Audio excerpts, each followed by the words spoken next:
My name is Oliver Burrows and you're watching NTV at 1. As you can tell from the screen behind me and all the pictures around me this afternoon, we are starting with the news that broke last night, and that is the passing of the 5th President of the United Republic of Tanzania, John Pombe Magufuli. The Vice President, that is Samia Suluhu Hassan, in a national broadcast on the national broadcaster, informed Tanzanian citizens that he passed away from heart complications, and she said he was admitted from March the 6th.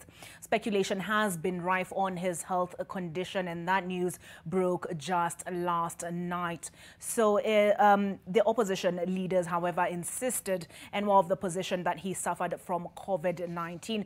COVID-19, of course, was a sticky subject in Tanzania.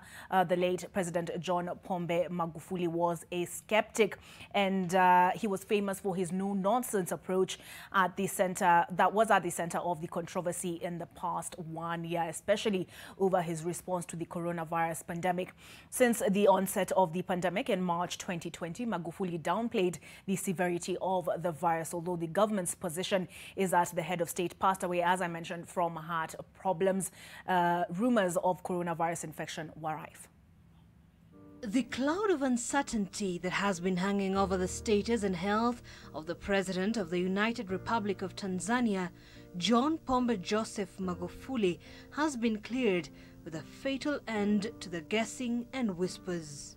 Kwa masikitiko makubwa nawajulisha kuwa leo tarehe 17 Machi mwaka huu 2021 majira ya saa 12 jioni tumempoteza kiongozi wetu shupavu, Rais wa Jamhuri ya Muungano wa Tanzania, Mheshimiwa Dr. John Pombe Joseph Magufuli. The 5th President of the Republic of Tanzania, who has not been seen in public for weeks, has died aged 61 years old. The country's Vice President, Samia Suluhu Hassan, in a televised address to the nation late Wednesday, revealed that the president had been unwell in the lead-up to his demise. Ambaye amefariki kwa maradhi ya moyo katika hospitali ya Mzena jijini Dar es Salaam alipokuwa akipatiwa matibabu. Mheshimiwa Rais Magufuli alilazwa tarehe 6 Machi mwaka huu katika taasisi ya moyo ya Jakaya Kikwete kwa tatizo la mfumo wa umeme. Tatizo la moyo la mfumo wa umeme ambalo kitaalamu linajulikana kama chronic atrial fibrillation, ambalo alikuwa nalo kwa zaidi ya miaka 10. Aliruhusiwa tarehe 7 Machi mwaka huu na kuendelea na majukumu yake.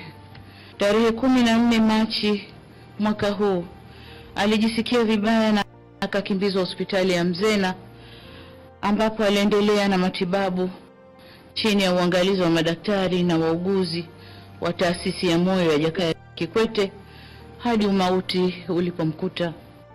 Mipango ya mazishi inafanywa na mtajulishwa. She said there would be 14 days of national mourning and flags will fly at half-mast. Rumors of the president's health status and speculation that it was not at its best were already rife on social media for the better part of the week and had already made their way to mainstream media. The late Magufuli had been out of public sight for weeks, with his last appearance being on the 27th of February. It was uncharacteristic for the staunch Catholic to miss 3 consecutive Sunday church services where he would ordinarily address the congregation. Mungu ametusaidia sana katika kipindi cha mwaka uliopita. Tuendelee kusimama. The silence was growing louder and feeding the speculation and harsh-toned banter that the late president had contracted the coronavirus disease. All the while, the Tanzanian administration maintained his health was okay and slammed those claiming Magufuli was ill, painting them as enemies of Tanzania's progress. Mtulie, uongozi wenu upo, mlimpigia kura nyingi Dr. John Pombe Magufuli. Anaendelea vizuri, ameunda serikali yake, tunaona mafanikio katika nchi hii. Shehe wa mkoa amesema uchumi umepanda. Ni kweli, tuko uchumi wa kati. Ni kwa sababu rais wetu anajua matamanio yenu, anaendelea kupanga mipango mbalimbali.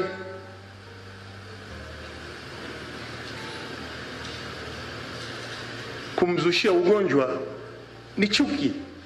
However, the narrative began to slowly change and appeared to take a more acknowledging tone, at least on the part of the Vice President, Samia Suluhu, who implied that the late president could be indisposed. Ni kawaida ya mwanadamu kukaguliwa, mara mafua, mara homa, mara chochote kile. Niwaombe dua tuendelee kuwa salama. Lakini nataka niwaambie kwamba katika wakati muhimu wa Tanzania kushikamana ni wakati huu. Kujenga umoja ni wakati huu. Si wakati wa kusikiliza maneno yanotoka nje nasi yakatuparaganya vichwa. Na waomba wote tushikane kwa umoja, kwa mshikamano wetu kama Watanzania. The Tanzanian government had been cracking down on people who it accused of spreading falsehoods that claimed President Magufuli was ill. Yeyote ambaye anasambaza tutahakikisha kwamba tunampata, tutapekua kila sehemu kuhakikisha kwamba tunakamata watu wote ambao wanaleta hofu kwa kutoa taarifa ambazo ni za uongo kwa kutumia mitandao. Among the narratives that were arcing Magufuli's administration was that the head of state had been admitted at a hospital in Nairobi, where he was secretly taken in while in critical condition. Then, he was allegedly set to be flown to India for further and more critical care, some countering narratives suggesting that he never left Tanzania at all. In a statement on Tuesday, Zitto Kabwe, the leader of opposition party ACT Wazalendo, said the government, through its silence, was merely giving room for panic. Kabwe said Tanzania's constitution calls for the Speaker of the National Assembly to make information public on the president's health.